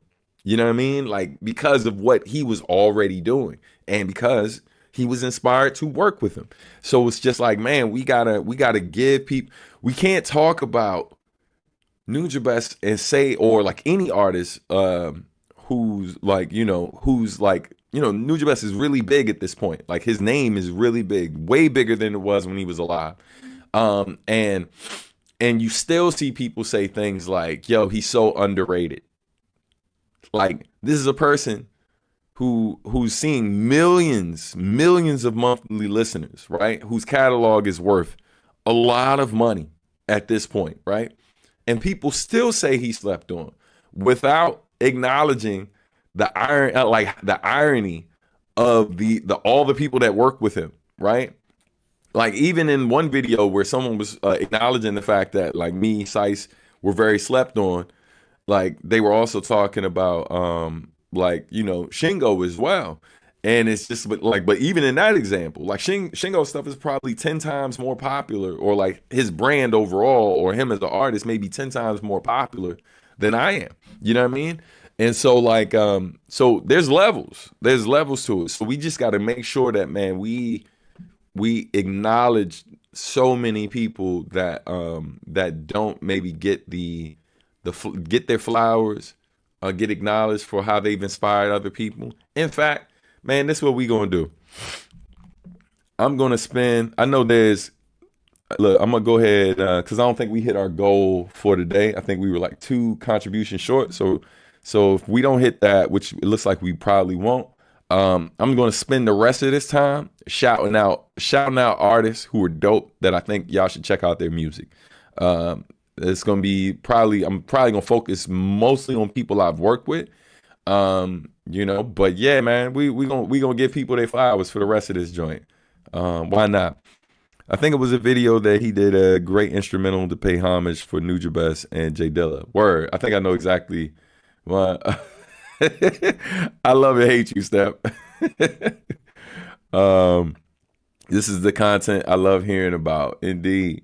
What's this? I found Funky DL on his own. Do people disregard my man? Fam, you be surprised how slept on DL is, man. I mean, he's doing well for himself, right? Like he in spite of how slept on he is, he's doing well for himself, right? But he could be doing better. Oh, sis, you ain't have to do that. Yeah, I appreciate you. Yo, Black Hearn Jazz joints, man, some classics, man. You're the GOAT. I appreciate you. Yeah, I appreciate you. Yeah. So I got y'all. Don't even worry about hitting the goal. I got y'all. But let's get some flowers real quick. And I'm gonna just go through the contacts. That's what I'm gonna do. Just go through the contacts and be like, this person, this person. So oh man, look at y'all. Promise myself, I wasn't gonna cry. I apologize for my lack of content. Man, you ain't gotta do that. I don't want you to feel guilty, fam. I appreciate you, man. You show up. You know, so thank you. And I appreciate those of you who contribute. Oh, come on, y'all. Man, thank you, man.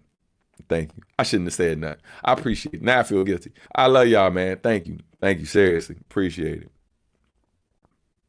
Yeah, man. But yo, hey, Eric, man, I hope everything works out for the best, man. I definitely have been there, so I get it, bro. But yeah, I got y'all, man. I know it says we didn't hit our goal and stuff, but like Steph had contributed, I think, as I was setting it up, so it didn't recognize what she contributed. So we got our goal for the day. So I got y'all. I'll perform at least one joint before we get out of here. But let's shout some people out. Let's get some flowers and send some love and respect to all the different homies. Hold on.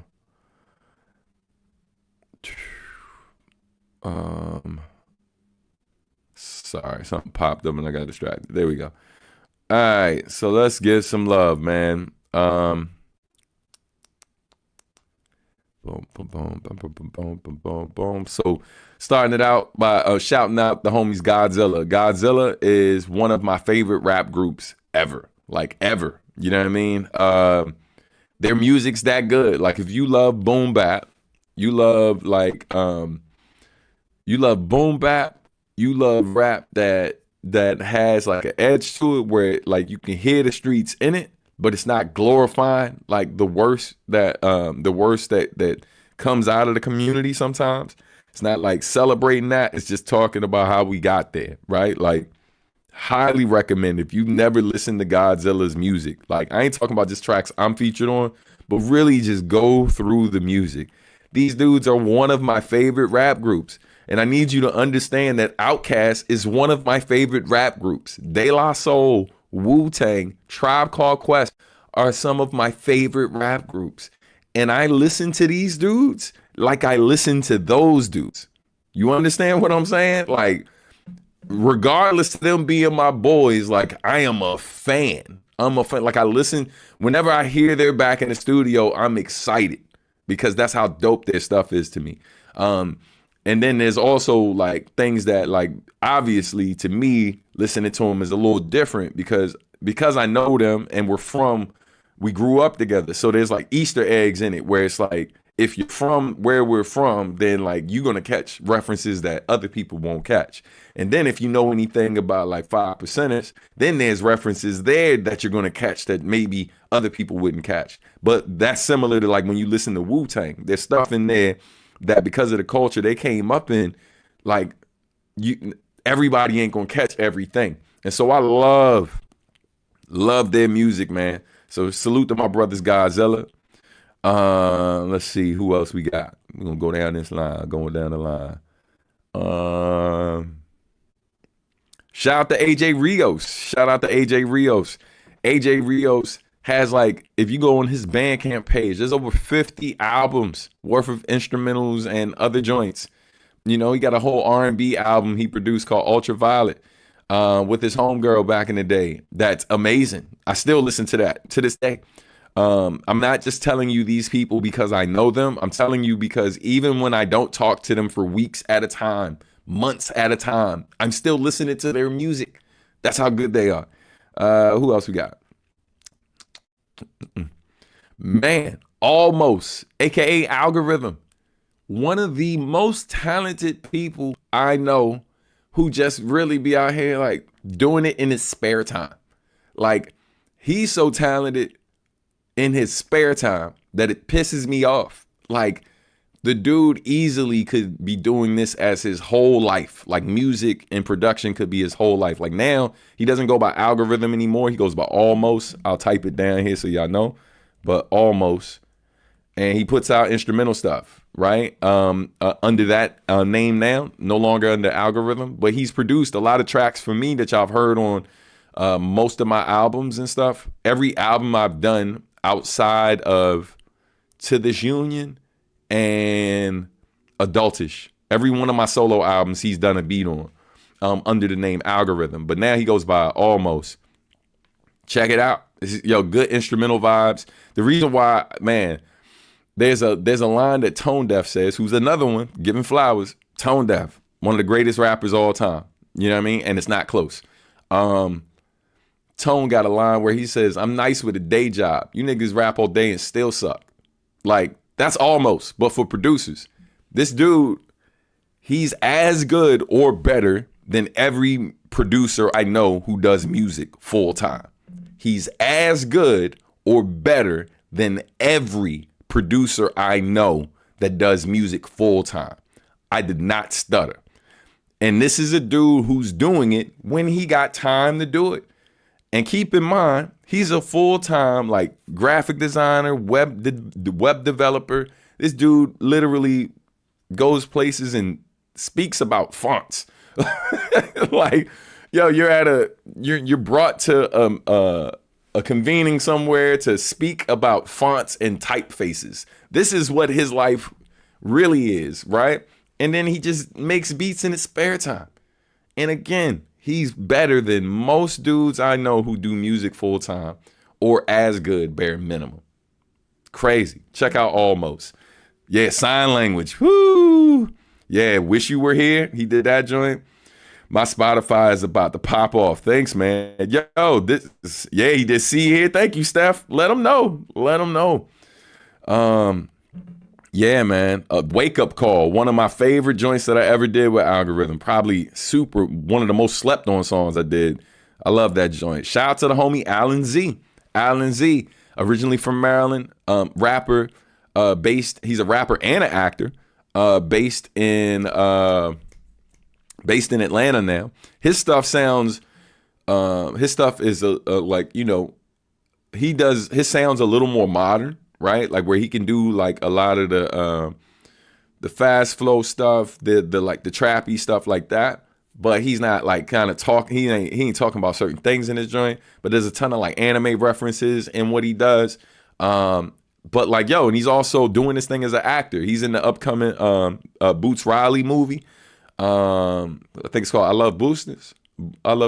Yeah, but he's in that, has a small role in that. But yeah, man, dope rapper, Alan Z, but also a great actor too. Another one to check out.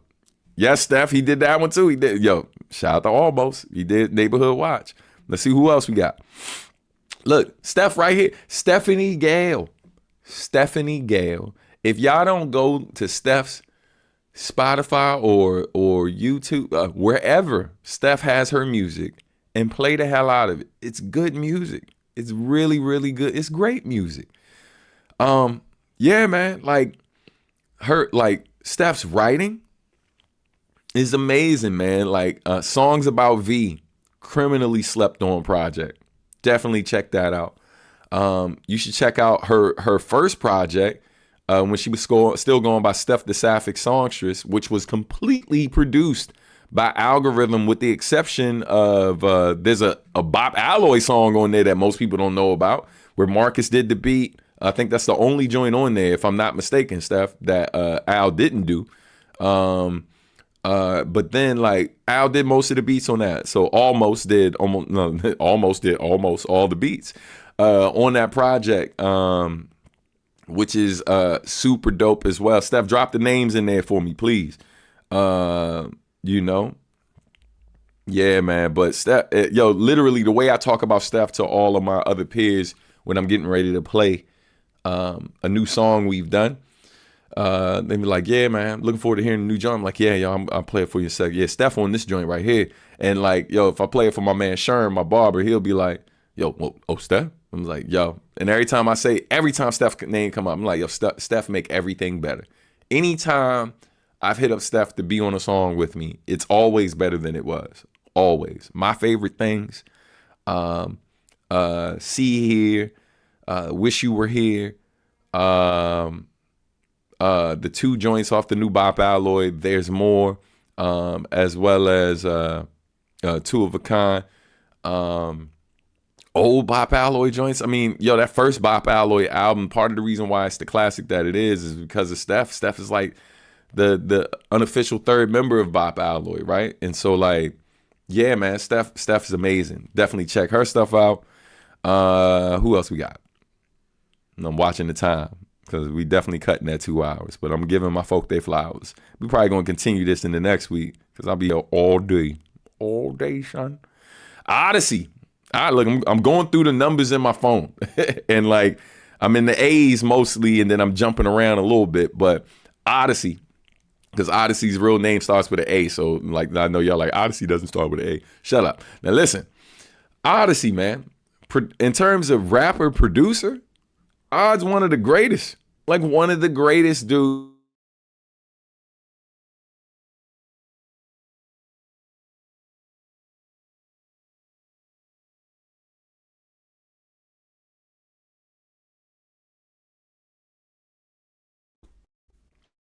All right. Sorry, y'all. The connection dropped out for a second. But yeah, Odyssey's another one. Amazing artist. Definitely check out his catalog. There's like no misses. There's no misses in it. YU's one of my favorite rappers from the DMV. Him and Joe D are like my favorite rappers. If I did my top 5, it definitely would include those two brothers. Throw Odyssey in there as well.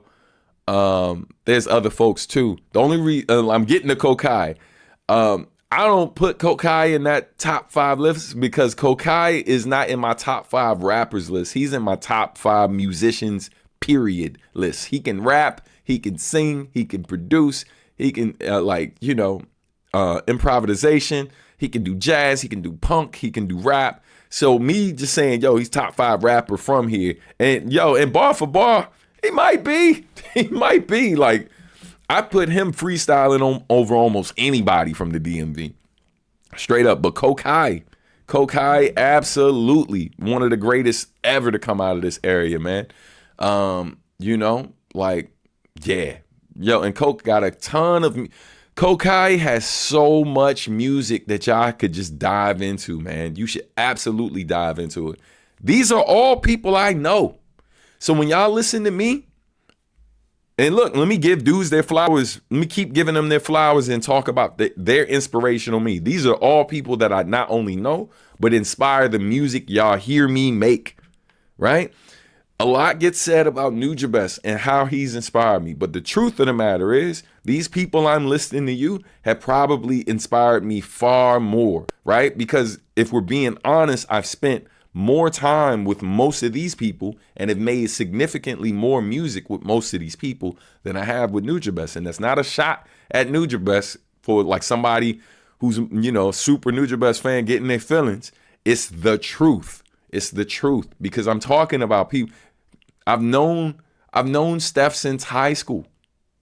You know what I mean? I've known Steph since high school.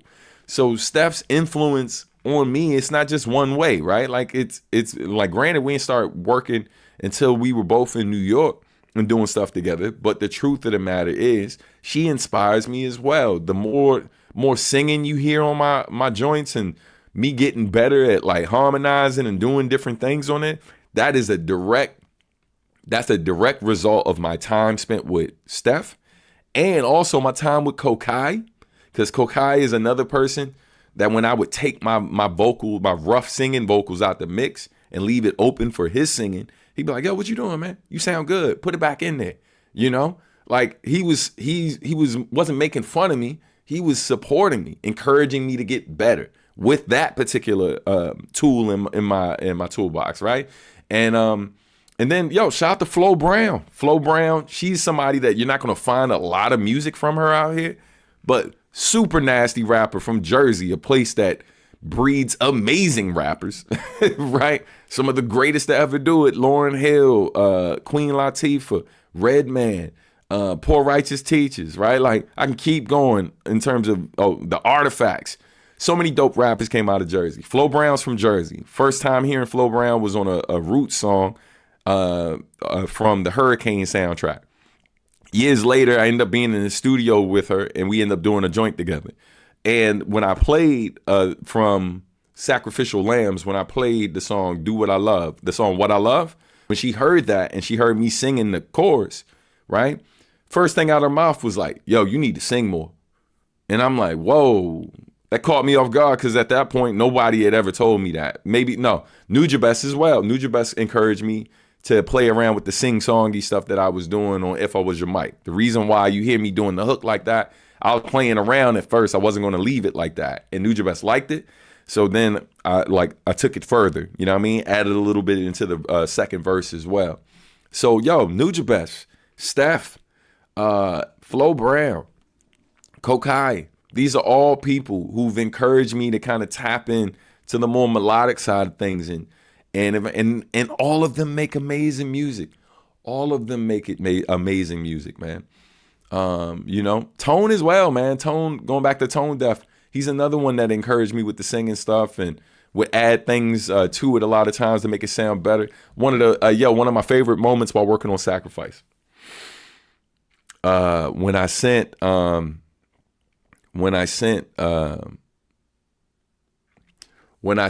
the vocals for 1580 to Tone, right? The chorus and stuff. When I sent that to him, he sent me an acapella mix of just the hook back.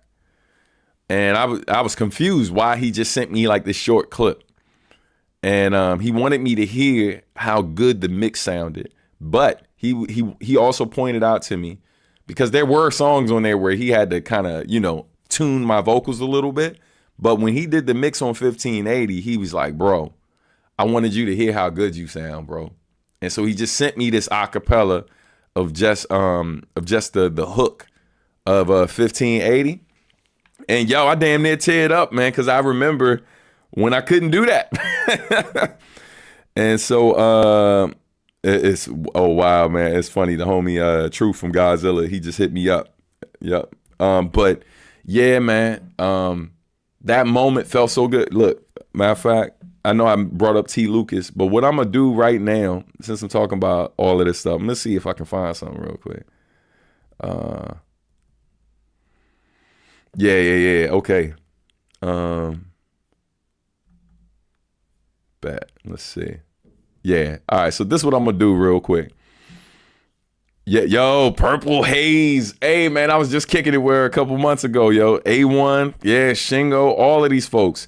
Mega Ran, man. Give all the homies their flowers. We gonna pause it because yo, I would be here for a lifetime. Because keep in mind, I did not even get out of the A's in my phone. I have over 1,200 contacts. So there was no way we were going to get through this show going through all the musicians I know and how dope their music is. But we're going to take a second. That story I was just telling about 1580.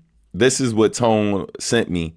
That literally, I was just like, man, that's crazy. Like, he was like, yo, I wanted you to hear how dope you sounded. You know what I mean?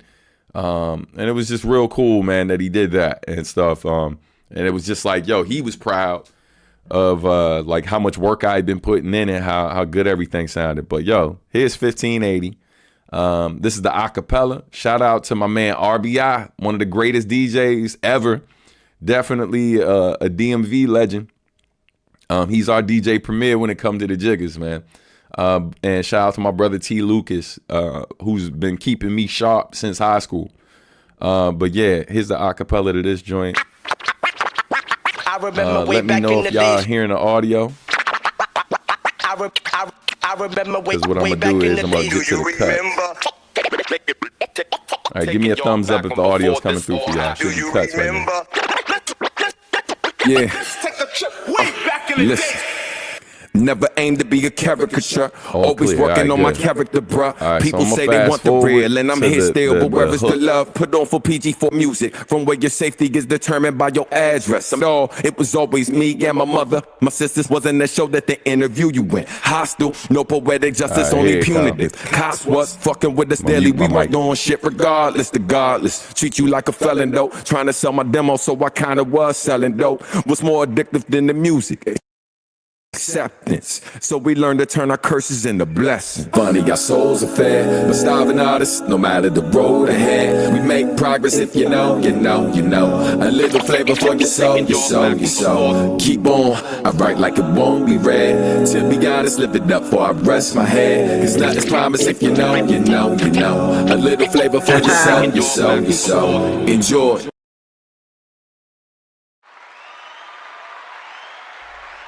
Single Thug tier, man. Like, when he sent me that joint, yo, like, yeah, man. Like, you know, you had like I had this moment where for a second I was like, damn, that's me. You know what I mean? And because like I remember like the main joint, you know, it's funny how like where it's like it's funny our souls are fed. That part I remember. And then I remember going in to add like ad libs and stuff like that. But as quick as I did like the roughs, I just sent it to him and then wasn't listening. I was just waiting for it to come back. And so when he sent it back, and especially when he sent the acapellas so I could really hear how well the background vocals were mixed, I thought he either tuned me or he added his own vocals. And he was like, bro, that's all you, man. And I was just like, damn, yo. Just thinking about like how long I've been doing it. Like how long I've been doing this and how far along like it's come, and you know, just like watching the growth and just thinking about like people like him, Kokai, and so many other people that encourage the growth. You know what I mean? And like, yo, we're a product. Right? This is what I'm saying, Steph. This is what I'm saying, Steph.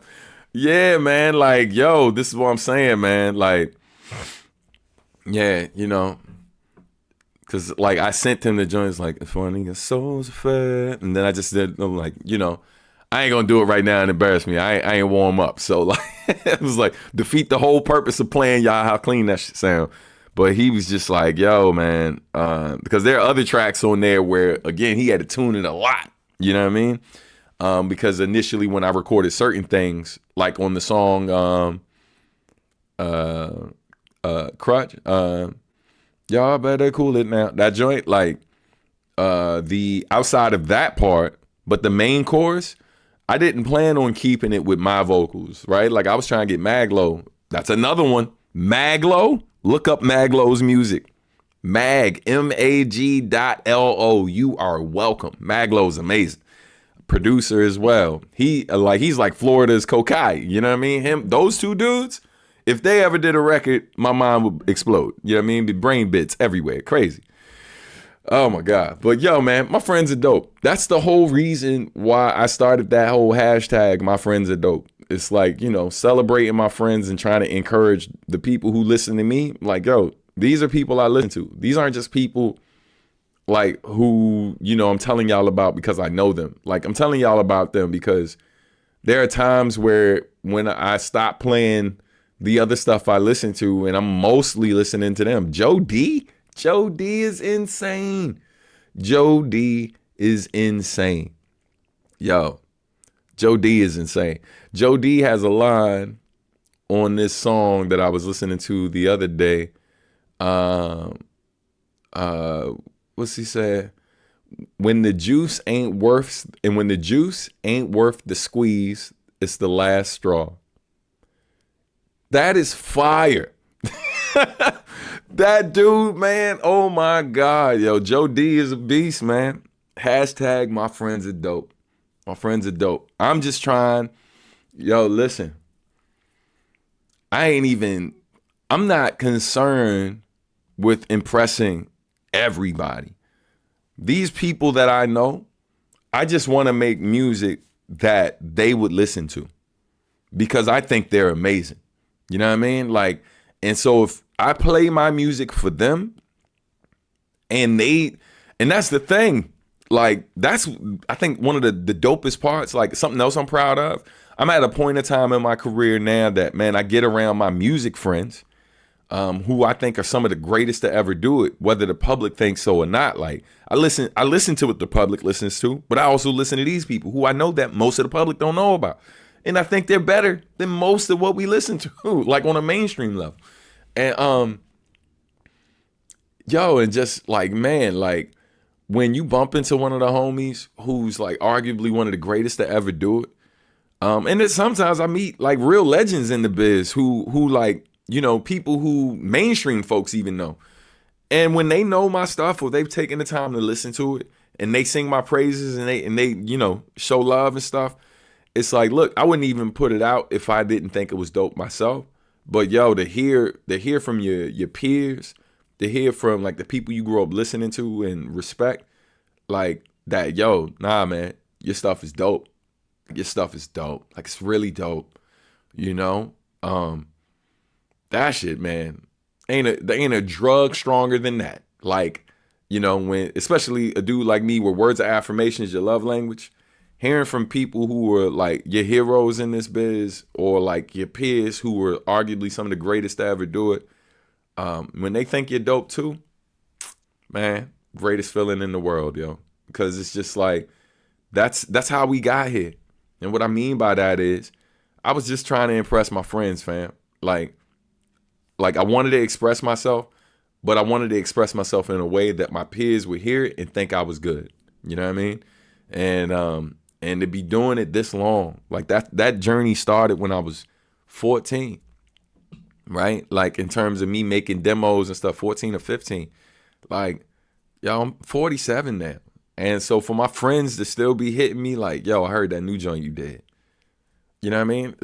Shit is still high school. Like, it's still, that right there, that's probably one of the other things I'm most proud of, man, that like my friends and peers hear what I do and they're still impressed, they're still proud. It's dope. That's a great place to end it, man. Hey, I'm out of here.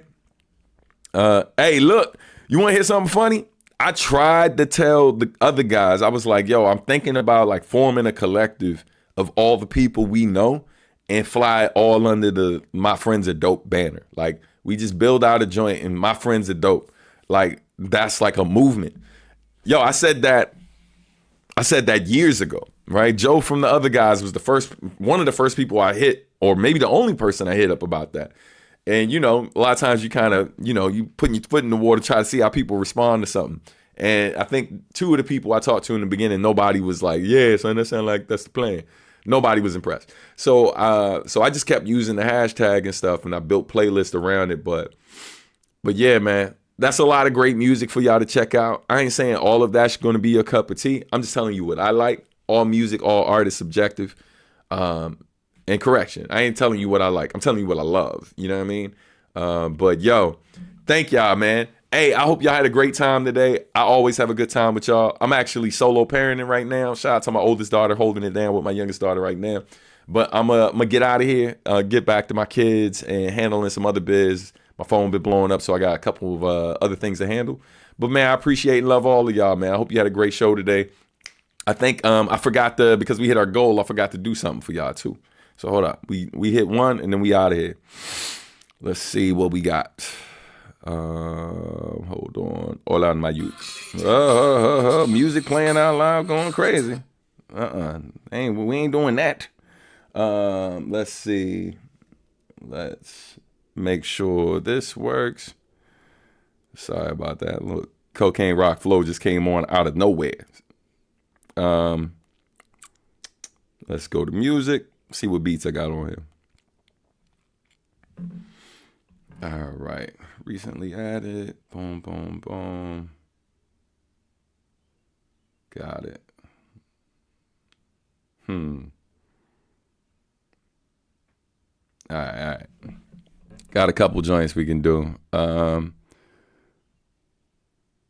Bet.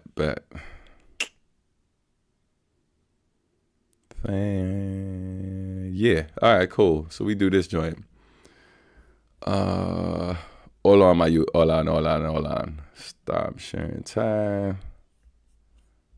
I got y'all. Hold on. Bet. All right, let's go with some Bop Alloy since the new album coming out. It's gonna be the one of the main singles we pushing. So let's see if this is connecting. Oh, looks like it connected. All right, run it back. No, we ain't doing that one. Hold up. You're making me look bad in front of company. Check. Okay. So this song right here from the new Bop Alloy album. The song's called Audio Sunshine. Features the homie Blue. And let's go. Yeah. Here to give you what you never knew you needed. Shit just started, you're already planning to repeat it. They say you're too conceited when you know your value. Trying to shush the keynote speaker, pump up the volume, so we can let the people hear that new sub. Rock with Marcus D, that BA3. Run and get your sunblock for this sunshine in audio form. This your cardigan, the tongue make the audience warm. When we on, it's the norm. Spot us in the Japan Times. Shine until we left them with tan lines. Skin tatted with one of Stan's lines. Known to be quote worthy. Shut them down even when we putting us on early. Show and prove we never show mercy. On the beach watching hocking slides like we scared to get toes dirty. Basking in the hit of the drum. Still wishing you were kissed by the sun, but this sufficient for someone. Yeah. We the sun people under it with one people, so I got you. You the sun people, you can hear the sun speaking, so I got you. We ain't done either. You know I'm my son keeper, so I got yeah. Let it switch up though. Then it goes, you just wanna be kissed by the sun while it blowing out your speakers. You just wanna be kissed by the sun, blowing out your speakers. You just wanna be kissed by the sun, blowing out your speakers. You just wanna be. Shout out to Marcus on the jiggers, just like. Born on a Sunday, the son of sun, he's a sun god. Waiting for clouds apart, eating sunrise. Sunflower, samurai. Live, fight, and die for my peace. Marking blue, set it out west. Now I rise in the east, this empire of the sun. Now I'm walking on a dream. Fly, but I don't get too high, so I don't burn my wings. Everybody love the sunshine, so cold as a germ. Sun is shining like we celebrate my solar return. She the sunshine of my life. Ain't no sunshine when she gone. Brighten up my life, my God, that like to help me carry on. Every song and artist mention had a music, I'm no different. You inspire walking in my detention. One listen, here come the sun, the one John Paul George Ringo sung, same thing outside, never outdone. Here comes the sun, the centerpiece of heaven above. It is light, it is warmth, it is love. We are one, the sun. Yeah, man. Okay. So on that note, we out of here. You know what I mean? Appreciate y'all. Hope y'all enjoyed that, man. Thank y'all so much for supporting. Yeah, man. Appreciate y'all. Sorry if I missed any of the comments and stuff. But man, thank you for the love. I hope y'all enjoyed that. Thank y'all for sticking around to the end. And you know, we got to celebrate that with a song. You know what I mean? You know, my youngest daughter's favorite part of the show. The end. All right. Thank y'all, man. Peace. Y'all have a great one. Who made it to the end? Who made it to the end? You made it to the end. Who made it to the end? Who made it to the end? You made it to the end. Yo.